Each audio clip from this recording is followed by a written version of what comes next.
ان الحمد للہ نحمده ونستعینه ونستغفره ونعوذ باللہ من شرور انفسنا ومن سیئات اعمالنا من يهده اللہ فلا مضل له ومن يضلل فلا هادی له واشهد ان لا الہ الا اللہ وحدہ لا شریک له واشهد ان محمدا عبده ورسوله اما بعد فان خیر الحدیث کتاب اللہ وخیر الہدی ہدی محمد صلی اللہ علیہ وآلہ وسلم وشر الامور محدثاتها وکل محدثۃ بدعہ وکل بدعۃ ضلالہ وکل ضلالۃ فی النار۔ اعوذ باللہ السمیع العلیم من الشیطان الرجیم من ہمزہ ونفخہ ونفثہ بسم اللہ الرحمن الرحیم رب اشرح لی صدری ویسر لی امری واحلل عقدۃ من لسانی یفقہوا قولی۔ بسم اللہ الرحمن الرحیم ان اللہ وملائکتہ یصلون علی النبی یا ایہا الذین آمنوا صلوا علیہ وسلموا تسلیما۔ اللہم صل علی محمد وعلی آل محمد کما صلیت علی ابراہیم وعلی آل ابراہیم انک حمید مجید۔ اللہم بارک علی محمد وعلی آل محمد کما بارکت علی ابراہیم وعلی آل ابراہیم انک حمید مجید۔ ربنا آتنا فی الدنیا حسنۃ وفی الآخرۃ حسنۃ وقنا عذاب النار۔ ربنا آتنا من لدنک رحمۃ وہیئ لنا من امرنا رشدا۔ لا الہ الا انت سبحانک انی کنت من الظالمین۔ حسبنا اللہ ونعم الوکیل۔ یا حی یا قیوم برحمتک استغیث اصلح لی شأنی کلہ ولا تکلنی الی نفسی طرفۃ عین ولا حول ولا قوة الا باللہ العلی العظیم آمین۔ الحمدللہ آج 17 نومبر 2019 کو سنڈے کے دن بمطابق 19 ربیع الاول 1441 ہجری میں قرآن کلاس نمبر 4 کا انعقاد ہوگا۔ آج کی قرآن کلاس بھی انشاءاللہ تعارف قرآن کے اوپر مشتمل ہے، اور تعارف قرآن کے حوالے سے امید ہے کہ آج کی یہ کلاس آخری کلاس ثابت ہوگی۔ کل 40 علمی پوائنٹس تھے جو میں نے پچھلی 3 کلاسوں میں ان میں سے کچھ حصہ کور کیا ہے، 26 پوائنٹس ہو چکے ہیں۔ آج انشاءاللہ علمی پوائنٹ نمبر 27 سے آن ورڈ سٹارٹ کریں گے۔ علمی پوائنٹ نمبر 27 وہ ہے میرے بھائیوں، قرآن حکیم کے بعض مقامات ایسے ہیں جو اپنے احکامات کے اعتبار سے منسوخ ہو چکے ہوئے ہیں، لیکن وہ ابھی بھی قرآن کا حصہ ہیں۔ ان کی ناسخ جو آیات ہیں وہ بھی قرآن حکیم کے اندر موجود ہیں، اور یہ قرآن حکیم کی خوبی کے طور پہ اللہ تعالیٰ نے اسے بیان کیا ہے، اور اس کا ذکر ہمیں سورۃ البقرہ کی آیت نمبر 106 میں ملتا ہے۔ اعوذ باللہ من الشیطان الرجیم بسم اللہ الرحمن الرحیم ما ننسخ من آیات او ننسیہا، ہم کوئی بھی آیت ایسی نہیں کہ اسے منسوخ کر دیں یا آپ کو بھلا دی جائے۔ نأتی بخیر منہا او مثلہا، ہم اس سے بہتر آیت لے آئیں گے، اس سے بہتر حکم لے آئیں گے یا اس کے برابر۔ الم تعلم ان اللہ علی کل شیء قدیر، کیا تم نہیں جانتے کہ اللہ تعالیٰ ہر چیز کے اوپر قادر ہے؟ تو شریعت کے اندر بھی ناسخ و منسوخ ہے، جس طریقے سے پرانی شریعتیں اور شریعت محمدیہ صلی اللہ علیہ وآلہ وسلم میں ناسخ و منسوخ کا سلسلہ ہے۔ شریعت موسوی کے اندر کئی چیزیں حرام تھیں جو شریعت محمدیہ صلی اللہ علیہ وآلہ وسلم کے اندر حلال ہے، جیسا کہ بخاری و مسلم کی متفق علیہ حدیث ہے۔ نبی صلی اللہ علیہ وآلہ وسلم نے فرمایا، مجھے اللہ تعالیٰ نے 5 خصوصیات ایسی دی ہیں جو مجھ سے پہلے کسی کو نہیں دی۔ ان میں سے پہلی چیز یہ ہے کہ اللہ تعالیٰ نے مجھے پوری انسانیت کے لیے پیغمبر بنا کر بھیجا ہے۔ اگلے پیغمبروں کو اللہ تعالیٰ کسی قوم اور قبیلے کے لیے بھیجتا تھا، میری نبوت پوری انسانیت کے لیے ہے. وما ارسلناک الا کافۃ للناس بشیرا ونذیرا. دوسرا، اگلی امتوں کے اندر نماز کے لیے اسپیسیفائڈ جگہ ہوا کرتی تھی، جبکہ اللہ تعالیٰ نے میری امت کے لیے یہ آسانی دی ہے کہ پوری زمین کو سجدہ گاہ بنا دیا. شریعت موسوی میں تو آپ نمازیں ہر جگہ نہیں پڑھ سکتے تھے سوائے ان معبد والی جگہوں پہ جہاں عبادت ہوتی ہے، ٹیمپلز میں، جبکہ اس امت میں آپ جہاں مرضی نماز پڑھیں. تیسری چیز آپ نے فرمائی مال غنیمت اللہ تعالیٰ نے میرے لیے حلال کر دیا جو اگلی امتوں میں حرام تھا.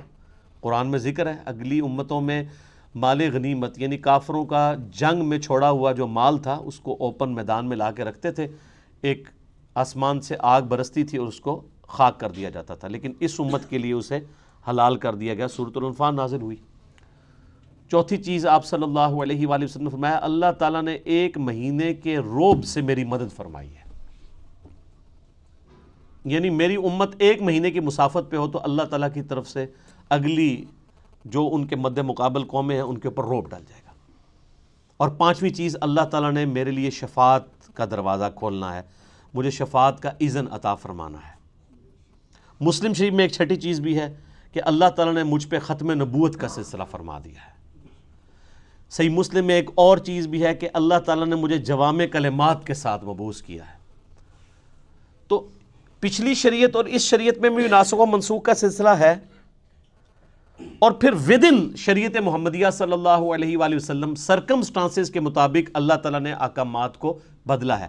اب اس کے پیچھے حکمت کیا ہے اللہ تعالیٰ ہمارا یہ ہماری قدرت کا یہ بھی شاہکار ہے کہ ہم اپنی شریعت میں بھی کسی بھی وقت چینج کر سکتے ہیں. اللہ تعالیٰ اپنی شریعت کا بھی پابند نہیں ہے، بس اتنے ایریے کے لیے پابند ہے جتنے ایریے کے لیے، جتنے سرکمسٹانسز کے لیے، اوقات کے لیے اسے پابند کیا گیا.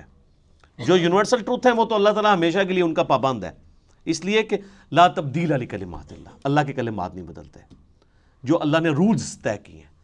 لیکن جہاں پہ اللہ تعالیٰ خود ہی چیزوں کو وقت اور حالات کے مطابق چینج کرتا ہے، اس لیے نہیں کہ اللہ تعالیٰ پہلے بھی وہ کر سکتا تھا، پہلے کر دیتا تو آپ کے لیے مصیبت کھڑی ہو جاتی. شراب کا اگر حکم پہلے دن ہی حرام ہو جاتا تو کتنے لوگ شراب کو چھوڑتے، اس سے گریجولی کیا گیا. اسی طریقے سے آپ ناسخ و منسوخ میں یہ دیکھیں کہ پہلے جو ہے وہ وصیت کو لازم قرار دیا گیا سورۃ البقرہ میں، وراثت کے احکام نہیں آئے تھے. سورہ نساء کے اندر پھر پوری ڈیٹیل آ گئی، اس کی وجہ سے وہ والی آیات منسوخ ہو گئیں. اب اللہ تعالیٰ نے خود وارث کا حصہ رکھ دیا ہے، ماں باپ کو اتنا ملے گا، بیوی کو اتنا ملے گا، بچوں کو بچیوں کو اتنا، پوری ڈیٹیل سورہ نساء کا دوسرا رکوع. اسی طریقے سے سورۃ الانفال میں ہی پہلے آیا کہ جو ریشو پروپورشن کے اعتبار سے ایک مسلمان 10 کافروں پر بھاری ہے. پھر اللہ تعالیٰ نے فرمایا اب ہم نے تمہاری کمزوری دیکھی ہے، اب یہ وہ ریشو پروپورشن قائم نہیں رہے گی. اس میں اللہ کا کوئی قصور نہیں، اس لیے کہ جو نیو مسلم ہیں ان کے ایمان کا لیول وہ نہیں ہے جو مکے کے مسلمانوں کا تھا. تو اللہ تعالیٰ نے اسے ریوائز کیا اور فرمایا کہ اب ایک مسلمان 2 پہ بھاری ہوگا. یہ نہیں ہے کہ وہ اب بھی 10 پہ ہی بھاری رہے گا. وہ اب جو مسلمان ہیں وہ ابو بکر، عمر، عثمان و علی والے مسلمان تو نہیں ہیں. ٹھیک ہو گیا؟ تو یہ بھی ناسخ و منسوخ. اسی طریقے سے سورہ نساء کے اندر اللہ تعالیٰ نے فرمایا تھا کہ جو زانی ہے عورت اسے قید کر دو یہاں تک کہ اسے موت آ جائے، یعنی پوری زندگی کے لیے گھر سے باہر نہ وہ نکلے. قید سے مراد کسی جیل خانے میں نہیں، گھر کے اندر. اس میں الفاظ ہیں کہ ان کو گھروں میں رکھو. اور پھر اسی آیت میں آیا کہ یا پھر اللہ تعالیٰ جب ان کے لیے کوئی حکم مقرر فرما دے گا مستقبل میں، اور وہ پھر زنا کی سزا آ گئی 100 کوڑوں کی شکل میں سورہ النور کے اندر.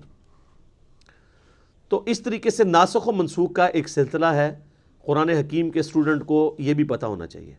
ناسخ و منسوخ تو بہت لوگوں نے اس پہ اوپر کام کیا ہے، اور بعض جو علماء ہیں نا وہ انہی چیزوں کا سہارا لے کے کہتے ہیں قرآن بڑا مشکل ہے. قرآن پتہ ہے اس میں تو کچھ منسوخ آیات بھی ہیں، ان سے ہی پوچھ لیں کتنی ہیں آپ بتا دیں تو ان کو بھی نہیں پتہ ہوں گی. تو کہانیاں کراتے ہیں.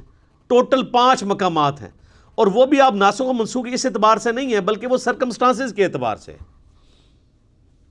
دین جو اسٹیبلش ہمیں پتہ ہے یہی دین ہے، اسٹیبلش ہو کے. یعنی آج کسی مسلمان کے بچے کو یہ بتانا ضروری ہے کہ پہلے شراب جو ہے وہ جائز تھی، بعد میں حرام قرار دی گئی. اینڈ رزلٹ سب کو پتہ ہے. اب اس کے اندر سے کیا نکالنا ہے؟ خام خواہ ایک معاملے کو الجھانا، علمی روب ڈالنا، بلکہ میں اسے علمی رعب نہیں، علمی شہوت کہتا ہوں. جیسے وہ شہوات، یہ شہوت ایسے اردو میں تو لفظ نٹوریس، عربی میں شہوت یعنی کہتے ہیں کسی چیز کی لت پڑ جانا، وہ کسی بھی فارم میں ہو سکتی ہے. یہ ہم اسے سیکس کے ساتھ ریلیٹ کرتے ہیں، ویسے بھی کوئی دنیا کی محبت بھی ایک شہوات، دنیاوی شہوات. جو مسلم شریف میں حدیث ہے کہ اللہ تعالیٰ نے جنت کو جو ہے وہ تکلیف کے ساتھ ڈھانپ رکھا ہے اور جہنم کو شہوات کے ساتھ ڈھانپ رکھا ہے. یعنی دنیا کی جو لذت والی چیزیں ہیں وہ جہنم کی طرف لے جانے والی ہیں، اور جنت تک پہنچنے کے لیے آپ کو شریعت کی ہرڈلز، تکلیف دہ چیزیں عبور کرنی پڑیں گی. تو یہ علمی شہوت ہوتی ہے علماء کی، جو اس قسم کی باتیں کر کے الجھاتے ہیں. اس حوالے سے الفوز الکبیر فی اصول تفسیر شاہ ولی اللہ دہلوی کی جو کتاب ہے، انہوں نے وہ 5 مقامات ڈسکس کیے ہیں، جن میں سے 3 میں نے ویسے ہی فی البدی کر دی ہے. تو یہ چیز بھی اس حوالے سے کلیئر ہونی چاہیے. علمی پوائنٹ نمبر 28 وہ ہے میرے بھائیوں، قرآن حکیم کی کل جو 114 صورتیں ہیں جو میں نے شروع میں بتایا تھا، ان میں سے 113 صورتوں کا آغاز بسم اللہ الرحمن الرحیم سے ہوتا ہے، سوائے ایک صورت کے، اور وہ ہے سورہ التوبہ. اس کے آغاز میں بسم اللہ نہیں ہے، لیکن اوورال پورے قرآن میں 114 بسم اللہ پوری ہیں، کیونکہ سورہ نمل کے اندر آغاز میں بھی بسم اللہ آتی ہے، اور سورہ نمل میں ایز اے آیت بھی آتی ہے، اِنَّهُ مِن سُلَيْمَانَ وَإِنَّهُ بسم اللہ الرحمن الرحیم. جو ملکہ بلقیس کے پاس خط آتا ہے تو وہ کہتی ہے یہ کوئی معزز خط ہے اور یہ سلیمان کی جانب سے ہے، اور اس کا آغاز ہے بسم اللہ الرحمن الرحیم سے. تو وہ بسم اللہ اگر آپ جوڑ لیں تو 114 صورتیں ہیں قرآن کی، اور بسم اللہ بھی 114 ہی ہیں، لیکن 113 دفعہ صورتوں کے آغاز میں، اور ایک جو ہے وہ صورت بغیر بسم اللہ کے ہے، وہ سورہ التوبہ ہے، اور اس کی کمپنسیشن بھی سورہ نمل میں ایز اے آیت بھی ہے. سورہ توبہ کے سٹارٹ میں بسم اللہ نہ آنے کی کئی ایک حکمتیں لوگوں نے بیان کی ہیں. سب سے جو مضبوط رائے ہے وہ یہ ہے، چونکہ اس صورت میں اللہ تعالیٰ کے غضب کا کوڑا برسا مشرکین عرب کے اوپر، کیونکہ اس کا آغاز ہی بڑا جارحانہ ہے. برات، اعلان برات ہے، اللہ تعالیٰ نے بیزاری کا اظہار کر دیا اور اس کے رسول نے ان کافروں سے. یعنی وہ 23 سالہ جو دعوت کا دور تھا، جس میں دعوت، تبلیغ، دعوت، اور اچانک اب 23 سال کے بعد اللہ تعالیٰ کہہ رہے جی اب کوئی ذمہ داری نہیں ہے، 4 مہینے کا ٹائم ہے، یا تو یہ اسلام قبول کریں گے یا عرب کی سرزمین چھوڑ کے چلے جائیں گے، اور اگر عرب میں رہیں گے تو قتل کیے جائیں گے. عذاب استیصال ان کے اوپر آئے گا، کیونکہ اگلے نبیوں کے منکرین پہ بھی تو عذاب آتا تھا نا. قوم نوح پہ عذاب آیا نا سیلاب کی شکل میں، قوم لوط پر پتھروں کی شکل میں، قوم فرعون کو سمندر میں ڈبویا گیا. تو ہمارے نبی کے انکار کرنے پر بھی کافروں پر عذاب آنا تھا. 23 سال چھٹی دی کھلی. اس دفعہ سورہ توبہ میں آیا کہ اب عذاب کی یہ شکل ہوگی کہ مسلمانوں کی تلواریں ان پہ مسلط کی جائیں گی. اور سورہ توبہ کی آیت ہے 14 نمبر، اللہ تعالیٰ فرماتا ہے مسلمانوں اللہ تعالیٰ انہیں عذاب دے گا تمہاری تلواروں سے. تو نبی علیہ السلام کی کیس میں عذاب استیصال بجائے چنگھاڑ اور آسمان سے پتھر برسنے یا سمندر میں غرق کرنے کی بجائے تلوار کے ذریعے کافروں پر مسلط ہوا، جس کی پہلی قسط جو ہے وہ غزوہ بدر کی شکل میں آئی، اور آخری قسط جو ہے وہ مشرکین عرب پہ غزوہ حنین کی شکل میں آئی. تو یہ نبی علیہ السلام کی خصوصیت ہے. میرا اس پہ بھی لیکچر ہے، مسئلہ 85، قرآن اور قتال ہمارے نبی علیہ السلام کی 2 خصوصیات. ہمارے نبی علیہ السلام کا معجزہ بھی اگلے انبیاء سے مختلف ہے، یعنی وہ حصی معجزہ نہیں ہے دعوی نبوت والا، بلکہ قرآن ہے. اور عذاب استیصال بھی مختلف ہے، اللہ کی طرف سے نہیں ہے بلکہ قتال اور تلوار کے ذریعے مسلط ہوا. تو چونکہ اس کا ذکر تھا، اور یہی آج کل کافر بھی کوٹ کرتا ہے کہ قرآن میں یہ دھمکی لکھی، وہ دھمکی وہ ان لوگوں کے لیے، آج کے کافروں کے لیے نہیں ہے. وہ اللہ کا عذاب ہے ان پر کہ 23 سال کے بعد اب اسلام نہیں قبول کیا، تو وہ اللہ کا کرنا ہوا کہ اسلام قبول ہی کر لیے سب نے. اللہ تعالیٰ نے ان کے دل اسلام کے لیے کھول دیے. وقتی طور پہ تو ڈر کے کیا تو لقاء نے، اور اللہ نے بعد میں ایمان بھی پھر استقامت دے دی لوگوں کو. تو اس لیے سورہ توبہ میں چونکہ اللہ تعالیٰ کی جلالی صفت ڈومیننٹ ہے، غزوہ تبوک کے اعتبار سے ایون صحابہ کرام پہ بھی بڑی یعنی سخت گرفت کی گئی ہے، ان صحابہ کے اوپر جنہوں نے سستی دکھائی. تو اس لیے اس کا آغاز بغیر بسم اللہ کے، اللہ کی رحمان اور رحیم کی صفت کے بغیر ہے. تو یہ 114 کا عدد پورا ہو جاتا ہے جب سورہ نمل میں وہ بسم اللہ کر دی جائے۔ علمی پوائنٹ نمبر 29 وہ ہے میرے بھائیوں، قرآن حکیم میں آیات کتنی ہیں؟ ایسے پبلک میں تو مشہور ہے جی 6666، اے بھی جھوٹ رہا ہے، کہتے گنیاں جے، کبھی گنی کسی نے کہ قرآن حکیم میں 6666 آیات ہے بھی ہیں کہ نہیں؟ قرآن حکیم میں اگر بسم اللہ الرحمن الرحیم سورت کے شروع میں جو آتا ہے اس کو چھوڑ دیا جائے اور صرف سورتوں میں آنے والی آیات کو جمع کیا جائے تو قرآن حکیم میں کل آیات کی تعداد ہے 6236۔ اور اگر بسم اللہ کو بھی شامل کر لیا جائے ایز اے آیت تو ظاہر ہے قرآن حکیم میں 113 جگہ بسم اللہ بھی ہے سورتوں کے آغاز میں۔ وہ جو 114ویں مرتبہ ہے وہ تو سورت کے اندر ہے نا، وہ ویسے ہی ٹوٹل میں شمار ہوئی ہوئی ہے، 113 اس میں ایڈ کریں تو 6349 6349 ہے، اور بغیر بسم اللہ کے کریں تو 6236 آیات۔ یہ 6666 پتہ نہیں کس نے مشہور کر دی ہوئی ہے۔ وہ کورسز میں بھی ایون آپ کے جو اسلامیات پڑھائی جاتی ہے اس میں بھی یہ لکھا ہوا ہے، تو جو اسلامیات کے ٹیچر ہیں ان کو کہے کہ یار یہ کوئی مشکل کام تو نہیں ہے، میرے نا 1-1.5 گھنٹے کی پریکٹس ہے، آپ سورتوں کے شروع میں لکھا ہوتا ہے سورت کے اندر کتنی آیات ہیں وہ جمع کر کے دیکھ لیں، تو آپ حیران ہوں گے کہ آپ کو وہ باتیں بھی جن کے بارے میں آپ کو گمان بھی نہیں تھا کہ یہ تو کم از کم ٹھیک بتائی ہوں گی، وہ بھی غلط بتائی ہوئی ہیں۔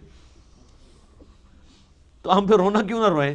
کوئی صحیح گل دسی ہے تو انہوں نے قرآن کی آیات تک بھی صحیح نہیں بتائیں کہ کل آیات کتنی ہیں، 6236 ہیں اگر بسم اللہ کو حصہ نہ مانا جائے سورت کا۔ اچھا قرآن کا حصہ ہے بسم اللہ، یعنی سورہ فاتحہ سے پہلے جو بسم اللہ ہے یہ لکھی جاتی ہے، مصحف کا حصہ ہے۔ اس میں اختلاف ہے کہ یہ پہلی آیت ہے یا یہ آیت کے بغیر ہے، لیکن اس پہ کوئی اختلاف نہیں ہے کہ بسم اللہ قرآن کا حصہ ہے کہ نہیں۔ 113 کی 13 بسم اللہ قرآن کا حصہ ہے، لیکن ایز اے آیت ہیں یا نہیں ہے اس کے بارے میں اختلاف ہے، اور اس اختلاف سے کوئی فرق نہیں پڑتا۔ اس کی وجہ یہ کہ مصحف تو پھر بھی بسم اللہ سے سٹارٹ ہوتا ہے اور والناس پہ ختم ہوتا ہے۔ ایون کوئی ایسے مقامات بھی قرآن حکیم میں ہیں جہاں پہ کوئی اکا دکا شاذ اقوال ملتے ہیں کہ یہ جو آیت ہے یہ ایک آیت نہیں، یہ 2 آیات ہیں، تو کوئی فرق نہیں پڑتا، اسے کوئی 2 بھی گن لے، مصحف میں جو کچھ لکھا ہے وہ تو اپنی جگہ موجود ہے نا، اس میں کوئی تبدیلی نہیں ہے۔ علمی پوائنٹ نمبر 30 نمبر، قرآن حکیم میں صورتیں عموماً جوڑوں کی شکل میں ہیں، اور یہ اللہ تعالیٰ کی سنت ہے۔ سورہ الذاریات میں ہے کہ اللہ تعالیٰ نے مخلوقات کو جوڑوں کی شکل میں پیدا کیا۔ جوڑا جو ہوتا ہے نا وہ آپ کو پتہ ہے ایک دوسرے کا ریسیپروکل ہوتا ہے، مرد ہے عورت ہے، میل فیمیل، لیکن یہ دونوں چیزیں مل کے ایک مشترکہ مقصد کو اچیو کرتے ہیں۔ جیسے مرد اور عورت دونوں کے ملاپ سے اللہ تعالیٰ نے اولاد کا سلسلہ شروع کیا۔ یہی جینڈرز والا ایشو جو ہے وہ جانوروں میں بھی ہے، ایون نباتات کے اندر بھی ہے۔ تو دونوں ایک دوسرے کے بغیر امپرفیکٹ ہیں، دونوں مل کے پرفیکٹ ہوتے ہیں۔ اس طرح قرآن حکیم میں بھی صورتیں جوڑوں کی شکل میں مل کے ایک پرفیکٹ مقصد کو اچیو کرتی ہیں، جس کی آپ کو سب سے موٹی مثال سورۃ الفلق اور سورۃ الناس ہے۔ یہ بھی جوڑا ہے۔ سورۃ الفلق ان شیاطین کے حملوں کو ڈیل کرتی ہے جو باہر سے حملہ آور ہوتے ہیں، جادو کی شکل میں، حسد کی شکل میں۔ آپ دیکھ لیں، قل اعوذ برب الفلق من شر ما خلق، ہر اس چیز کے شر سے تیری پناہ میں آتا ہوں جو تو نے پیدا کی ہے۔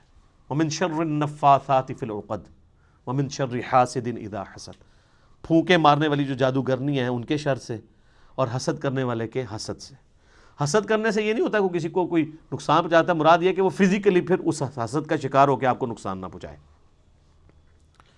لیکن سورۃ الناس جو ہے وہ اندر سے حملہ آور ہونے والی چیز ہے، جو داخلی چیزیں ہیں، انٹرنل چیزیں۔ یہ ایکسٹرنل چیزیں، خارجی چیزیں، اور وہ انٹرنل۔ قل اعوذ برب الناس ملک الناس الہ الناس من شر الوسواس الخناس الذی یوسوس فی صدور الناس من الجنۃ والناس۔ سورۃ البقرہ سورہ ال عمران بھی جوڑا ہے۔ سورہ البقرہ بھی سابقہ امت مسلمہ کو ڈیل کرتی ہے، لیکن وہ کون سی امت؟ یہودی۔ اور سورہ آل عمران بھی ایک سابقہ امت مسلمہ کو ڈیل کرتی ہے، عیسائی نصارہ، یہ دونوں مل کے ایک پرفیکشن کی طرف جاتے ہیں۔ سورہ النجم اور سورۃ القمر یہ بھی جوڑا ہے، چاند اور تارہ، چاند تارہ ویسے بھی جوڑا ہے، آپ کے وہ جھنڈے پہ بھی ہے نا۔ تو یہ قرآن حکیم جوڑوں کی شکل میں ہے، اور آپ کو بعض اوقات بالکل سملر آیات جو ہے وہ جوڑوں میں مختلف انداز میں صورتوں میں ملیں گی۔ ایک علیحدہ سے ٹاپک ہے، اور اس کی ڈسکوری جو ہے نا امت میں پہلی دفعہ کی ہے حمید الدین فراہی صاحب نے رحمہ اللہ تعالی، جو غامدی صاحب کے بھی اور ڈاکٹر اسرار صاحب کے بھی دادا استاد ہیں، امین احسن اصلاحی صاحب کے استاد۔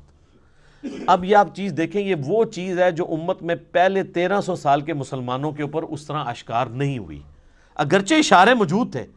یار جب ابو داؤد میں، ترمذی میں، ابن ماجہ میں حدیثیں موجود ہیں معوذتین کے بارے میں، دو پناہ دینے والی صورتیں، اسی طریقے سے مسلم شریف میں حدیث ہے کہ سورہ آل عمران اور سورہ بقرہ جو ہیں یہ دو پرندوں کی شکل میں، صاحبان کی شکل میں قیامت والے دن سایہ کریں گی، تو اشارے تو موجود تھے، لیکن اس طرف کسی کا دماغ نہیں گیا کہ یہ واقعی جوڑے ہیں، پھر ان کا ایک مقصد اچیو ہوتا ہے۔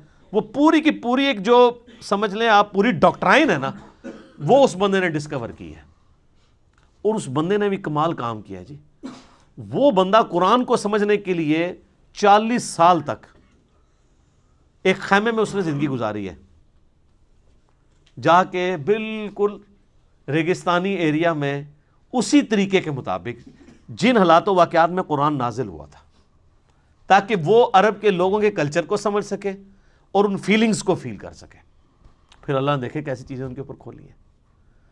ان کو آج یعنی اس حوالے سے قرآن کے نظم، اس کو نظم کہا جاتا ہے قرآن کا، اس کا امام مانا جاتا ہے، حالانکہ کوئی پرانے بزرگ نہیں ہیں، بمشکل 100 سال ہوئے ان کو فوت ہوئے۔ ڈاکٹر اسرار صاحب نے بھی اس حوالے سے جو تعارف قرآن کے اپنے لیکچر ہیں بیان القرآن میں، اس میں بڑی ڈیٹیل سے وہ بولے ہیں، اور انہوں نے ایمانداری کی ہے کہ ان کا نام لیا ہے، اس ڈسکوری کو اپنے ساتھ منسوب نہیں کیا۔ یہ بڑی بے ایمانی ہوتی ہے کہ آپ کسی دوسرے شخص کی ڈسکوری کا لیبل جو ہے وہ مطلب اپنا لگا کے اس سودے کو بیچنا شروع کریں۔ تو میں نے بھی اس لیے ایمانداری کی کہ یہ میری کوئی ڈسکوری نہیں ہے، کہ کوئی یہ نہ کہہ جی علی بھائی نے کیا کمال کر دیا، جس نے کیا اسی کی طرح منسوب کر رہے ہیں۔ اور اللہ تعالیٰ ان کی غلطیوں سے درگزر فرمائے، ان کو نیک کاموں کا اجر عطا فرمائے، آمین۔ علمی پوائنٹ نمبر 31 وہ ہے میرے بھائیوں، قرآن حکیم کی اگر سب ڈویژن کی جائے تو قرآن حکیم میں کل 7 منازل ہیں جو صحابہ کرام کے دور میں اسٹیبلش ہو چکی تھی، کیونکہ صحابہ کرام علیہم رضوان کے دور میں یہ اسٹیبلش تھا کہ قرآن حکیم وہ ایک مصحف کو 7 دن کے اندر مکمل کرتے تھے۔ ترمذی میں حدیث ہے جس نے 3 دن سے کم میں قرآن ختم کیا اس نے قرآن کا حق ادا نہیں کیا۔ یہ ان کو کہا جا رہا ہے جن کو عربی آتی ہے، اور جو کہتے ہیں ہمارے بزرگ ایک رات میں پورا قرآن ختم کرتے ہیں تو وہ کیڑا ثواب کھٹتے رہنے، آپ سمجھ لو۔ صحابہ کو کہا جا رہا ہے 3 دن سے کم میں قرآن مکمل نہیں کرنا، تو 3 دن میں صحابہ کرام قرآن مکمل کرتے تھے یا 7 دن کے اندر۔ تو اب 7 دن کے لیے پھر انہوں نے اپنی منزلیں مقرر کر لی۔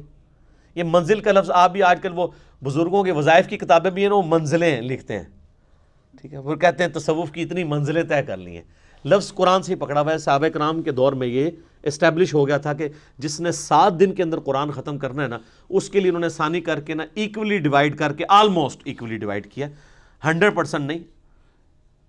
اور چونکہ یہ صحابہ کرام کی ڈویژن تھی، اس میں آپ کو پھر اس طرح کی خامی نظر نہیں آئے گی جو پاروں کی ڈویژن میں نظر آئی ہے، وہ میں اگلے پوائنٹ میں ڈسکس کروں گا۔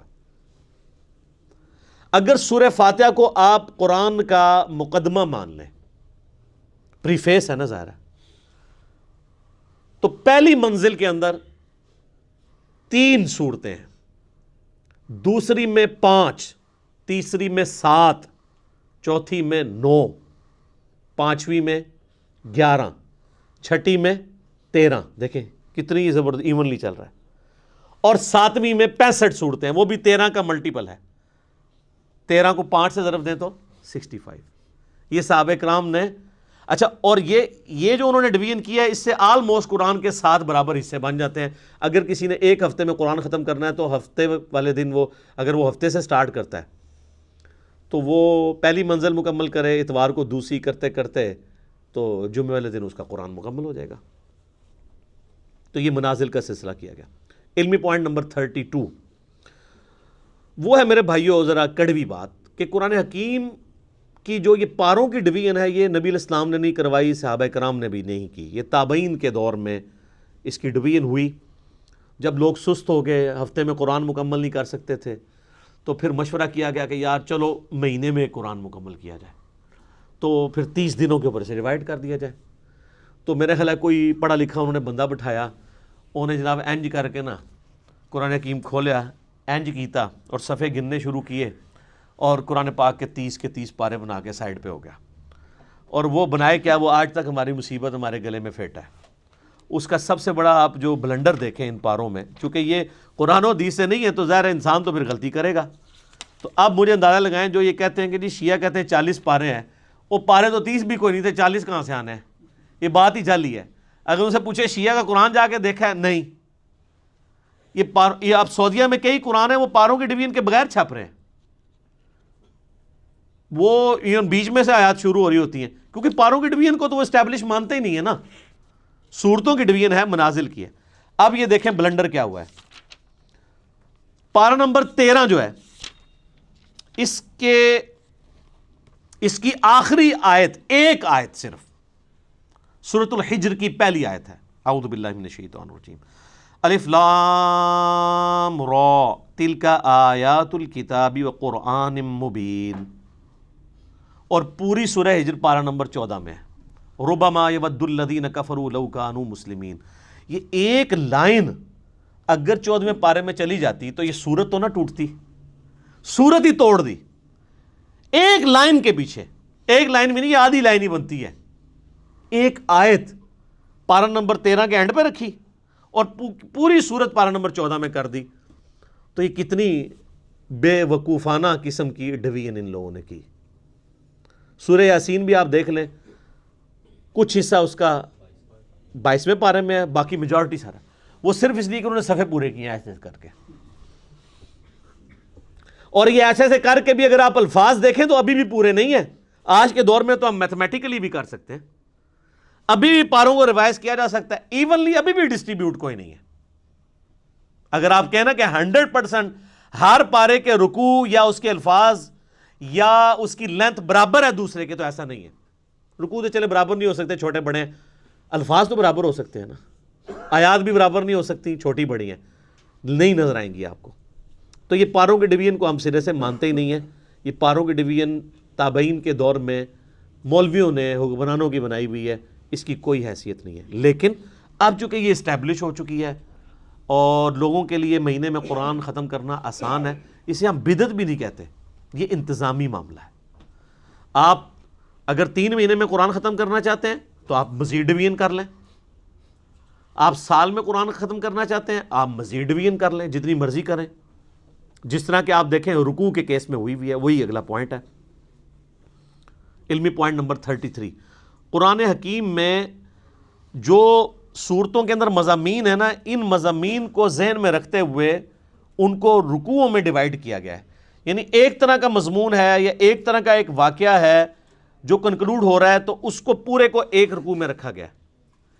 اور یہ کمال کی بات ہے کہ رکوع بھی اگرچہ بعد میں ڈیفائن ہوئے ہیں، صحابہ نے نہیں کیے، لیکن یہ کام جن لوگوں نے کیا ہے بڑی محنت سے کیا ہے، اور واقعی نظر اکا دکا مقامات پہ آپ اختلاف کر سکتے ہیں، ادروائز اگر آپ اوورال دیکھیں نا، جو رکوع ہے نا وہ اتنے پیارے خوبصورتی سے ڈیوائیڈ کیے گئے ہیں کہ پورے کے پورے مضمون ایک رکوع کے اندر کور ہوتا ہے، اور جیسے ہی اگلا رکوع شروع ہوتا ہے ایک نیا مضمون ہے۔ یہ داد دینی پڑے گی، جس طرح 30 پاروں میں انہوں نے جو بلنڈر کیا اس کو ہائی لائٹ کرنا ضروری ہے، یہ داد دینا بھی ضروری ہے کہ رکوعوں کی ترتیب بڑی زبردست لگائی ہے۔ اور اس میں انہوں نے دیکھیں خود مانا ہے کہ پاروں کی ترتیب غلط ہے، اس میں انہوں نے پاروں کا بھی خیال نہیں رکھا۔ ہونا تو چاہیے تھا کہ ایک پارہ ختم ہو رہا ہے تو رکوع بھی ختم ہو، ایسا نہیں ہے۔ آپ ذرا سورہ یاسین کا دوسرا رکوع دیکھیں۔ سورہ یاسین کا دوسرا رکوع جو ہے وہ پارہ نمبر 22 سے شروع ہوتا ہے، وَاضْرِبْ لَهُمْ مَثَلًا أَصْحَابَ الْقَرْيَةِ، یعنی جو بستی کے رہنے والے لوگ تھے جو حضرت عیسیٰ علیہ السلام کے بھیجے ہوئے فرستادے تھے، ان کا ذکر اللہ تعالیٰ نے کیا۔ تو اب ان کا ذکر شروع ہوا پارہ نمبر 22 میں آیت نمبر 13 سے، لیکن یہ سورت ختم ہوتی ہے نا یہ جو پارہ ختم ہوتا ہے اتبعوا من لا یسألکم اجرا وہم مہتدون، لیکن یہاں پہ وہ واقعہ مکمل نہیں ہوتا کہ حضرت عیسیٰ نے جو 2 اپنے صحابی یا 2 پیغمبر سب پیغمبر بھیجے دعوت کے لیے کسی بستی میں، تو ان کے ساتھ ہوا کیا؟ تو اس لیے رکوع ختم نہیں ہوتا، رکوع آگے بھی چلتا ہے، اس کا دوسرا رکوع وما لی لا اعبد الذی فطرنی والیہ ترجعون، اب پارہ 23 شروع ہو گیا ہے، لیکن رکوع وہی والا چل رہا ہے دوسرا، کرتے کرتے جب تک یہ کنکلوڈ نہیں ہو گیا نا پورا واقعہ، اس وقت تک وہ رکوع ختم نہیں ہوا، جا کے وہ ختم ہوا ہے آیت نمبر 32 میں۔ تو رکوع میں مضامین کا خیال رکھا گیا، اور پورے قرآن میں ٹوٹل جو رکوع ہیں وہ ہیں 558 558، اور سجدوں کو بھی اسی میں ڈسکس کر لیں۔ قرآن حکیم میں 15 مقامات ایسے ہیں جن میں سجدے بھی ہیں، وہ آیات سجدہ ہیں، نبی علیہ السلام کی سنت ہے وہاں پہ سجدہ کرنا، واجب نہیں ہے، کیونکہ بخاری میں حدیث موجود ہے کہ نبی علیہ السلام نے کئی دفعہ وہ آیات تلاوت کی اور سجدہ نہیں کیا، اور حضرت عمر نے بھی نہیں کیا۔ صحیح بخاری میں حضرت عمر نہ کر کے بتاتے تھے کہ ہم اس لیے نہیں کر رہے تاکہ تمہیں پتہ چلے کہ یہ واجب نہیں ہے۔ جو ہماری بوڑھی عورتیں بیچارے سجدے سنبھال کے بیٹھی ہوتی ہیں، میں انے سجدے کڈنے نے، کیونکہ وہ واجب قرار دے دیا گیا اسے، اگر کوئی نہیں کرتا کوئی، اور اس کے لیے ماتھا ٹیکنا بھی ضروری نہیں ہے۔ بخاری میں حدیث ہے، صحابہ کرام جب سفر میں قرآن پڑھ رہے ہوتے تھے، اونٹ پہ بیٹھے ہوتے تھے، جیسے ہی آیت سجدہ آتی تھی یوں کر دیتے تھے، ٹو باؤ ڈاؤن، بس ایسے جھکا لیا۔ یہاں پہ بھی جب آیات سجدہ آتی ہیں، 9 سال میں ہم نے قرآن مکمل کیا ہے تو کبھی نیچے اتر کے نہیں کیا، ہمیشہ میں یہیں پہ یوں کرتا ہوں، باقی لوگ بھی بیٹھے بیٹھے کر لیتے ہیں۔ بس ڈاکٹر صاحب بیچارے اٹھتے تھے، سیٹ سے اٹھتے تھے، نیچے جاتے تھے، ویڈیو کیمرہ روکتے تھے، چونکہ وہ حنفیت کو فالو کر رہے تھے، اس لیے ان کو پتہ نہیں تھا کہ یہ تو ہے ہی نہیں وہ چیز جس کے اوپر اتنی بڑی مصیبت کھڑی کی گئی ہے، اور اس سے بڑی مصیبت کہ جی وضو ہونا بھی ضروری ہے۔ تو اس میں میرا کلپ بھی تھا کہ اب پاکستانی ٹیم کے نکاح ٹوٹ چکے ہیں، کیونکہ حنفیوں کے نزدیک اگر آپ بغیر وضو کے سجدہ کریں گے تو یہ اللہ کی توہین ہے، اور اللہ کی توہین کفر ہے، اور کفر سے نکاح بھی ٹوٹ جائے گا، بیعت بھی ٹوٹ جائے گی۔ تو فقہ حنفی کے مطابق پاکستانی ٹیم کے جیتنے کے اوپر اور سینچریاں مارنے پہ جتنے وہ سجدہ شکر ہیں وہ سارے بغیر وضو کے ہیں، وہ سب کے نکاح ٹوٹ چکے ہیں۔ لیکن پریشان نہیں ہونا کہ علمی کتابی ہو جائیں اور بخاری مسلم کو فالو کریں، پھر کوئی نہیں ٹوٹیں گے۔ اب یہ نہ ہو کہ اس مسئلے میں فالو کریں اور باقی نماز جو ہے وہ آپ حنفی طریقے پہ ہی پڑھتے رہیں، نماز بھی کتاب و سنت کے طریقے پہ پڑھیں۔ تو یہ 15 سجدے ہیں، 14 کے اوپر تو سارے متفق ہیں۔ میں نے اس کے اوپر پورا ایک لیکچر دیا ہے، مسئلہ نمبر 119، وہ 15 کے 15 سجدے بتائے ہیں کون سے ہیں، پھر ان کے اوپر پوری انٹلیکچوئل ڈسکشن کی ہے 8 حدیث کی روشنی میں، اور اس میں نے بتایا تھا کہ سورہ حج کی یہ خصوصیت ہے کہ اس میں 2 سجدے ہیں، ایک بالکل اینڈ پہ جا کے آتا ہے جس کے اوپر نہ قرآن حکیم میں لکھا ہوتا ہے سجدہ، تو لکھا ہوتا ہے ان دا شافعی، ٹھیک ہے، یہ شافعی سجدہ ہے، جیسے سنی درود، شیعہ درود، ٹھیک ہے، ایک سنی بکرا شیعہ بکرا، سنی مچھلی شیعہ مچھلی۔ ہاں قربانی کے دنوں میں چونکہ شیعہ جو ہے وہ خسی جانور کی قربانی کے قائل نہیں ہے، تو وہ ان کے جو نان خسی جانور ہیں وہ شیعہ منڈی میں بکتے ہیں، اور مچھلی میں بھی اسی طرح ان کا اختلاف ہے کہ جو چھلکوں والی مچھلی ہے وہ کھائی جائے گی، جو بالکل پلین ہوتی ہے وہ نہیں کھائی جائے گی۔ تو اس طرح قرآن کے سجدے بھی جو ہے نا وہ فرقہ واریت کی نظر ہوئے، تو وہ امام شافعی۔ ہم پہلے یہ پوچھتے ہیں کہ امام شافعی پہ کوئی وحی نازل ہوئی تھی؟ امام شافعی سے پہلے جو 200 سال کے مسلمان ہیں ان کے نزدیک سورہ حج کا سجدہ ہے تھا یا نہیں تھا؟ ایک سمپل سوال ہے۔ امام شافعی تو پیدا ہوئے 150 ہجری میں، فوت ہوئے ہیں 204 ہجری میں۔ امام شافعی کی پیدائش سے پہلے 150 سال کے جو مسلمان ہیں وہ کیا سجدہ کرتے تھے؟ وہ آپ حدیثیں اٹھا کے دیکھ لیں، جامع ترمذی میں، ابو داؤد میں، مسند احمد میں، کہ سورہ حج کی فوقیت ہے 2 سجدوں کی وجہ سے۔ تو احادیث میں تو 15 ہی سجدے تھے، اور امام شافعی کا موقف یہ ٹھیک ہے، یہ امام شافعی کا سجدہ نہیں ہے، یہ احادیث کا سجدہ، اور حدیثیں تو امام شافعی کے ابا اور دادا اور پردادا کی بھی پیدائش سے پہلے کی ہیں۔ تو سورہ حج میں 2 سجدے، وہ بلکہ وہ بیان القرآن میں جب ڈاکٹر اسرار صاحب یہاں ان آیات پہ پہنچے نا تو نیچے سے کسی نے واد ہی سجدہ ہے، انہوں نے کہا نہیں امام شافعی اللہ سجدہ ہے، ٹھیک ہے۔ لیکن وقت کے ساتھ انہوں نے لرن کیا، مطلب وہ سیکھ گئے تھے کئی چیزیں۔ میری جو ان سے ملاقات ان کی وفات سے آلموسٹ 2 سال پہلے ہوئی، 14 اپریل 2010 کو وہ فوت ہوئے نا، تو میری 2008 کے اندر ملاقات ہوئی، میں ان کے جنازے میں بھی شریک رہا۔ تو انہوں نے ان کیمرہ مجھ سے بہت ساری باتیں کی تھی، آن کیمرہ نہیں، ان کیمرہ۔ میں کیمرہ لے گیا تھا، میں نے کہا سر میں نے آپ کی باتیں ریکارڈ کرنی ہے یادگار کے طور پہ۔ تو انہوں نے کہا پھر میں تو کھل کے بات نہیں کروں گا، اب آپ نے کھل کے بات سننی ہے یا ریکارڈنگ کرنی؟ میں کہا جی ستیہ ناس ریکارڈنگ دا، میں نے ڈائریکٹ کرو۔ تو اس میں انہوں نے کئی ایک باتیں کی اس حوالے سے، جس سے مجھے یہ پتہ چلا کہ ان کو آخری عمر میں کئی ایک باتیں کلیئر ہو چکی تھی جو ان کو اپنی زندگی میں، جن کے اوپر وہ چیزوں کے اوپر چلتے رہے، جس میں انہوں نے ٹاپ آف دا لسٹ یہ بات کی تھی کہ نماز کا طریقہ وہی ہے جس طریقے سے اہل حدیث نماز پڑھتے ہیں، یہ حنفیوں کا طریقہ ٹھیک نہیں ہے۔ لیکن خود وہ رفع الیدین سے نماز پڑھتے بھی تھے، نہیں بھی پڑھتے تھے، لیکن موقف ان کا یہ تھا۔ ان کی ایک ہی ویڈیو ریکارڈڈ ہے، یوٹیوب پہ رکھی ہے، جس میں انہوں نے سورہ حشر کی آخری 3 آیات کے ساتھ نماز پڑھائی ہے، مغرب کی غالباً یا عشاء کی، وہ رفع الیدین سے ہی پڑھی ہے انہوں نے۔ میرے ساتھ کھڑے ہو کے انہوں نے 3 نمازیں پڑھی ہیں، تو جمعے کی، عصر کی اور مغرب کی، مئی 2008 میں۔ تو انہوں نے سنت کے مطابق نماز پڑھی، رکوع میں جاتے وقت، رکوع سے اٹھتے وقت رفع الیدین کیا، الحمدللہ۔ علمی پوائنٹ نمبر 34 وہ ہے میرے بھائیوں، قرآن حکیم فلسفے یا سائنس کی کتاب نہیں ہے، بلکہ یہ کتاب ہے ہدایت انسانی کی۔ اگرچہ اس میں سائنٹیفک فیکٹ سے ریلیٹڈ 1000 سے زیادہ آیات ہیں، لیکن ان فزیکل فینامنا آف نیچر یا التذکیر بآلاء اللہ کے ذریعے اللہ کا تعارف کروایا گیا۔ مقصد سائنٹیفک فیکٹس بیان کرنا نہیں ہے۔ تو قرآن ایک لٹریچر کی بک ہے، اور اس لٹریچر کی بک کا مقصد بھی انسانی ہدایت ہے۔ اگرچہ اس میں کئی ایک مضامین ڈسکس ہوئے ہیں، کئی ایک ٹاپکس ڈسکس ہوئے ہیں، لیکن مرکزی چیز التذکیر ہے۔ وَأُوحِيَ إِلَيَّ هَذَا الْقُرْآنُ لِأُنذِرَكُم بِهِ وَمَن بَلَغَ۔ اے نبی فرما دو اللہ نے قرآن میری طرف اس لیے وحی کیا ہے تاکہ اس کے ذریعے میں تمہیں بھی تبلیغ کر دوں، اور جس تک یہ قرآن پہنچ جائے وہ اسی قرآن کے ذریعے تبلیغ کرے۔ تذکیر، نصیحت، ڈر سنانا، اور کہیں کہیں خوشخبری بھی ہے، لیکن ہمارے لوگوں نے خوشخبری ڈومیننٹ لی ہوئی ہے، ڈر کو نیچے کر دیا ہے۔ اس کا اینڈ رزلٹ آپ کے سامنے ہے، سب کہہ رہے ہیں جو کچھ بھی ہے تیرے محبوب کی امت سے ہے۔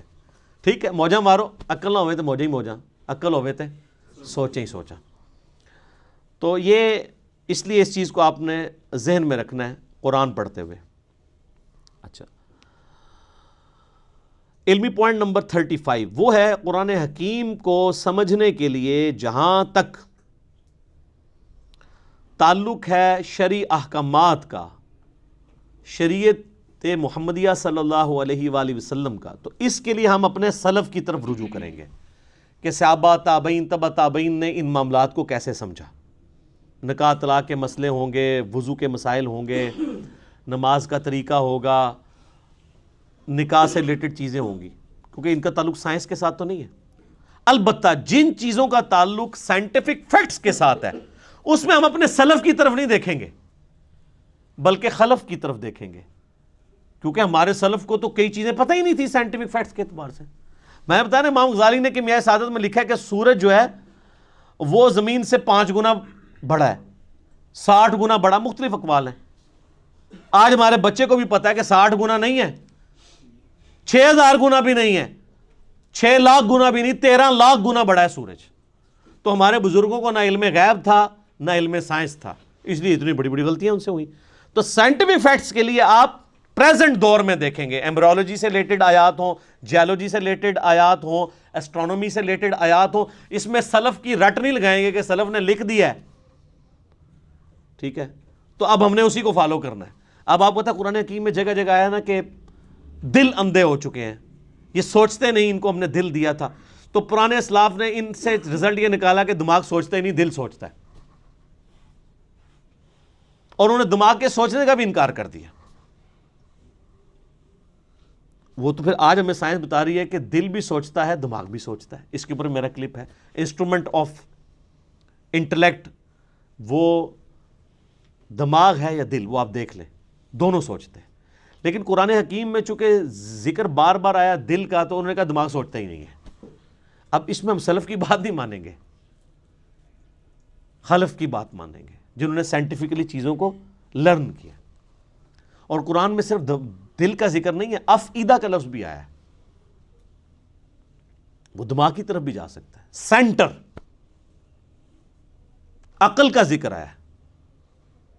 اب وہ عقل کے لیے ضروری نہیں کہ وہ دل ہی ہو، دل بھی سوچتا ہے۔ یہ بھی علیحدہ بات ہے کہ یہ بھی اب ریسنٹ ڈسکوری ہے، یوٹیوب پہ اس کے حوالے سے ویڈیوز بھی موجود ہیں۔ پہلے لوگ دل کے سوچنے کو نہیں مانتے تھے، چونکہ قرآن لٹریچر کی بک ہے اس لیے قرآن دل کا ذکر ڈومینیٹ کرتی ہے. ایک سائنٹسٹ ہے جس کو پتا ہے کہ دماغ سوچتا ہے, وہ کبھی نہیں کہے گا کہ آج میرا دماغ کر رہا ہے کہ میں بریانی کھاؤں, وہ بھی کہے گا میرا دل کر رہا ہے آج بریانی کھاؤں, کیونکہ لٹریچر کی زبان میں دل کا لفظ ہی بولا جاتا ہے. تو قرآن حکیم کا سٹائل لٹریچر کا سٹائل ہے.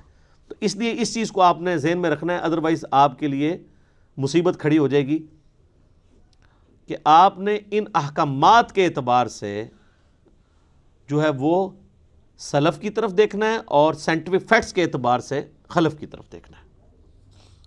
اور اس میں یہ بھی یاد رکھیے گا کہ قرآن حکیم میں کامیابی انہی لوگوں کے لیے ہے کہ قرآن پہ عمل بھی کریں.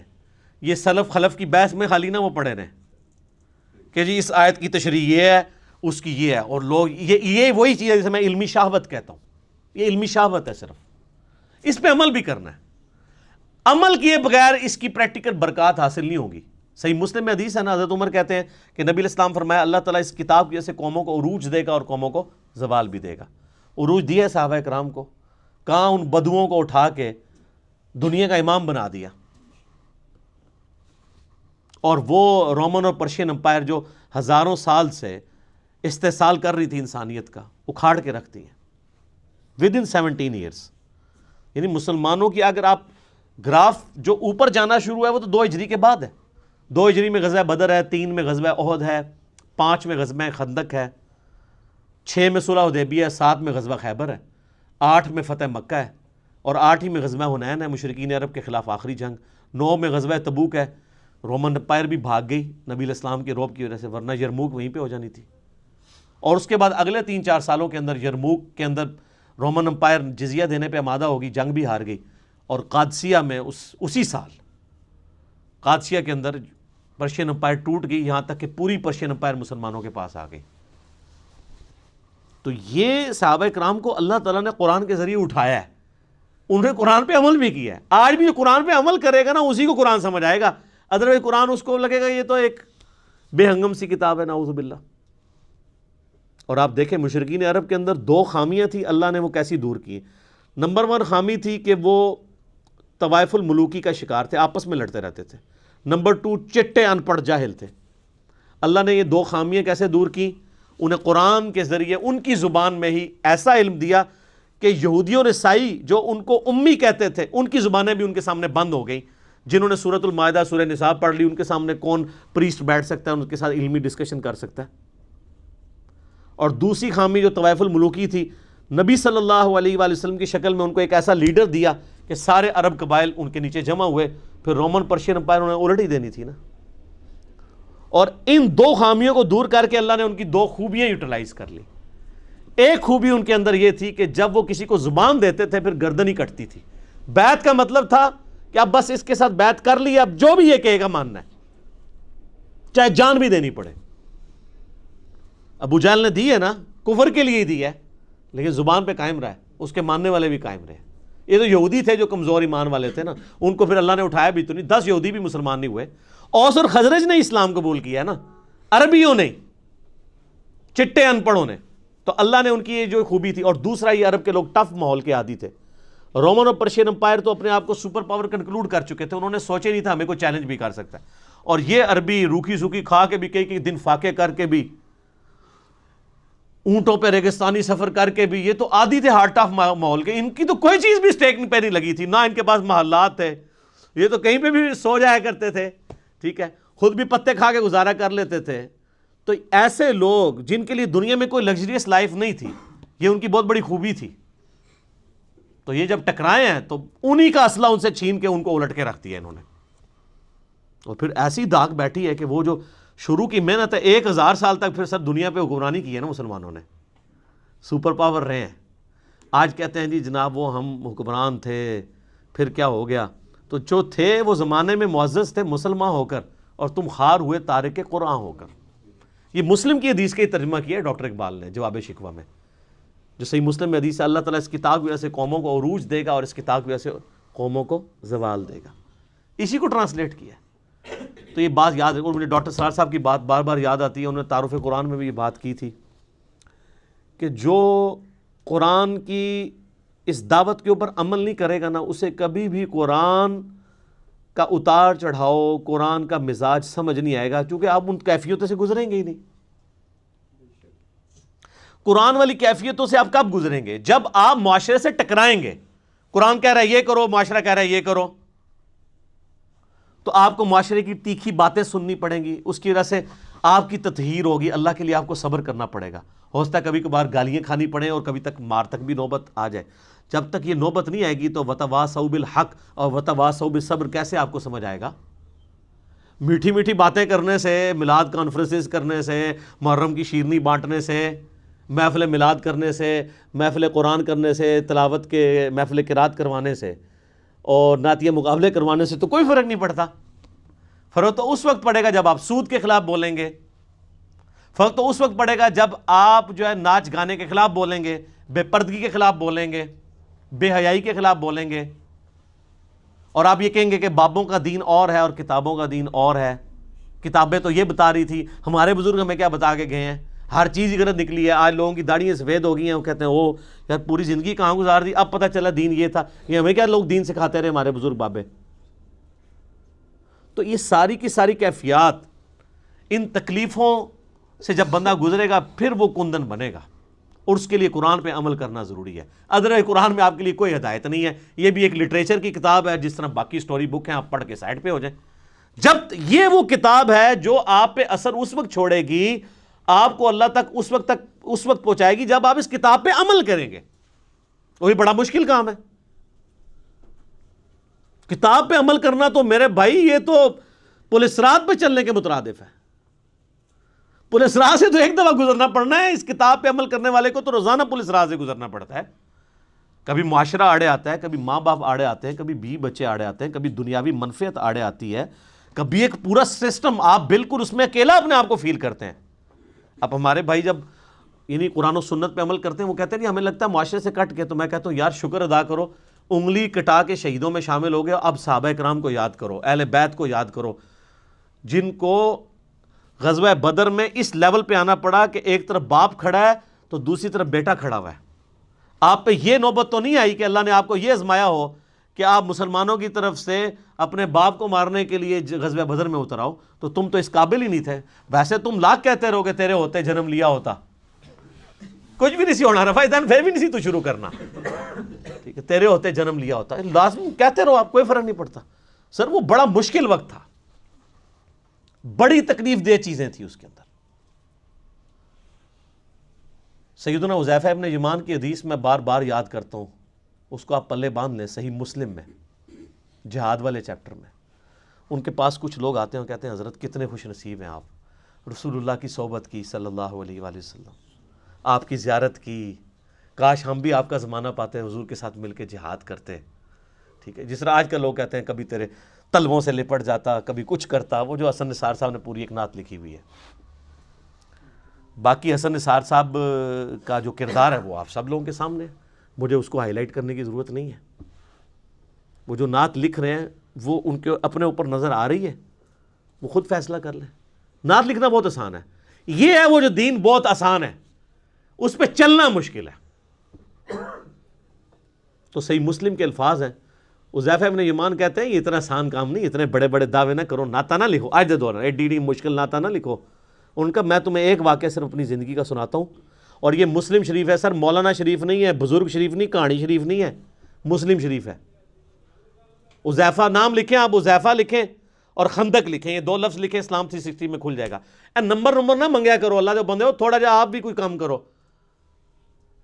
5ویں کلاس کے بچے کو اسلام 360 دے دینا، 5 منٹ بعد میں اس کو کہوں گا وہ حدیث ڈھونڈ دے گا، ایڈے وڈے ٹگے نہیں۔ آپ یونیک لفظ لکھیں، میں بول رہا ہوں حذیفہ ابن یمان غزوہ خندق کا موقع، آپ حذیفہ لکھیں، خندق لکھیں، تو اسلام 360 حافظہ اللہ تعالیٰ آپ کو حدیث کھول دے گا۔ مسلم شریف سلیکٹ کر لیں، مسلم شریف بھی نہ سلیکٹ کریں، حدیث کی کتابیں کریں، وہ خود ہی بتائے گا یہ حدیث کہاں پہ ہے۔ چلو، تو حذیفہ ابن یمان کہتے ہیں رضی اللہ تعالیٰ عنہ، نبی علیہ السلام نے ایک سخت سردیوں کی رات میں، جب کہ آپ کو پتہ ہے غزوہ احزاب کے موقع پہ کتنا مشکل وقت تھا، خندق کھودی ہوئی ہے، اس طرف کافر بیٹھے ہیں، اس طرف مسلمان بیٹھے ہوئے ہیں، سخت سردی ہے، بڑا ٹف ماحول ہے۔ نبی علیہ السلام نے کہا کون ہے جو اٹھے اور جا کے کافروں کی جاسوسی کرے اور جنت میں اپنے نبی کا پڑوس حاصل کر لے. ہائے ہائے ہائے ہائے, یہ سارے نعتوں لے کہتے ہیں میکڑو ہو جڑا سی اینج کر کے. یہ کہنا آسان ہے, غلامی رسول میں جو داڑھی نہیں رکھ رہا اس کو موت کہاں سے قبول ہونی ہے؟ غلامی رسول میں جو فجر کی نماز نہیں اٹھ کے پڑھ سکتا بسترا چھوڑ کے, اس نے موت کہاں سے قبول کرنی ہے؟ حضرت حذیفہ ابن یمان کہتے ہیں کہ اتنی بڑی بشارت سن کے بھی کوئی ایک صحابی بھی نہیں تھا جو کھڑا ہو, اس لیے کہ سخت سردی کی رات تھی, لوگ چاہتے تھے کسی اور کی ڈیوٹی لگ جائے.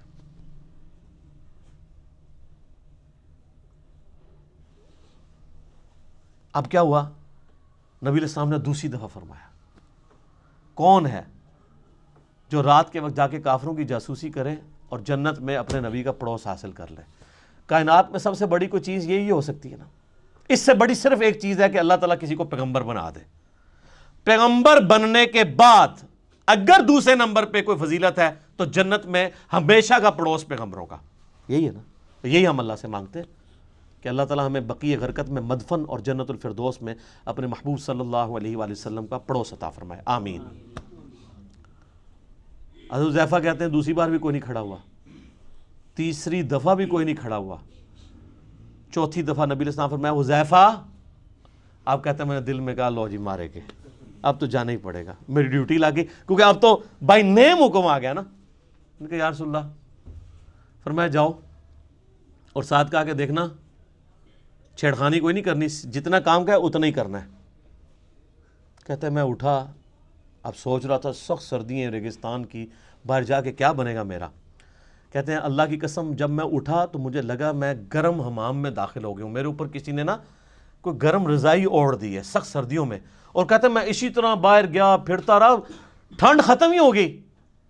اور کہتے ہیں میں نے دیکھا کافر رات کے وقت بیٹھ کے اپنے وہ جو تیر ہیں ان کی جو نوکیں ہیں ان کو تیز کر رہے ہیں, کوئی برچھیوں کو تیز کر رہا ہے. اور کہتے ہیں میں نے ابو سفیان کو بھی دیکھا, اور میں ایک تیر چلاتا اس کا کام تمام کر سکتا تھا رات کے وقت, وہ میرے نشانے پہ تھا, اس کو تو نظر بھی نہیں آ رہا تھا کہ میں اس کے پاس پہنچ چکا ہوں. لیکن پھر مجھے نبی علیہ السلام کی نصیحت یاد آئی کہ دیکھیں کوئی کام نواں نہ کھول نہیں ہوتے پنڈورا باکس, تو مجھے حضور کی بات یاد آئی تو میں پھر پیچھے ہو گیا.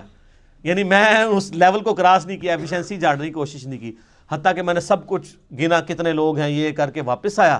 کہتے ہیں جیسے ہی میں نبی علیہ السلام کی مجلس میں داخل ہوا تو وہ جو گرم حمام والا اثر تھا ختم ہو گیا اور مجھے سخت ٹھنڈ لگنا شروع ہو گئی.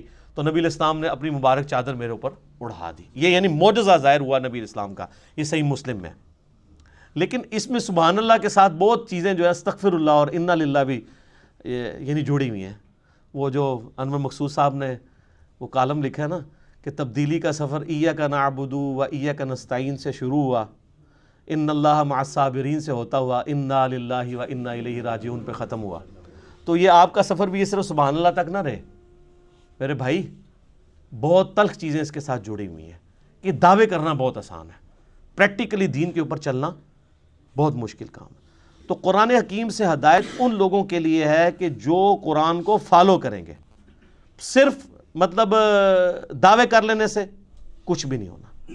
تو یہ اس پوائنٹ میں ڈسکس کرنا ضروری تھا. باقی پریکٹیکلی اگر آپ نے نبی علیہ السلام کی انقلابی دعوت کو ویڈیو کی شکل میں دیکھنا ہو تو قطر والوں نے 30 اقساط کے اوپر ایک ڈرامہ سیریل بنائی ہے عمر سیریز کے نام سے, جو انگلش میں تو سب ٹائٹل کے ساتھ آ چکی ہے اور اردو میں بھی اب انڈینز نے ڈبنگ کر دی ہے اس کی.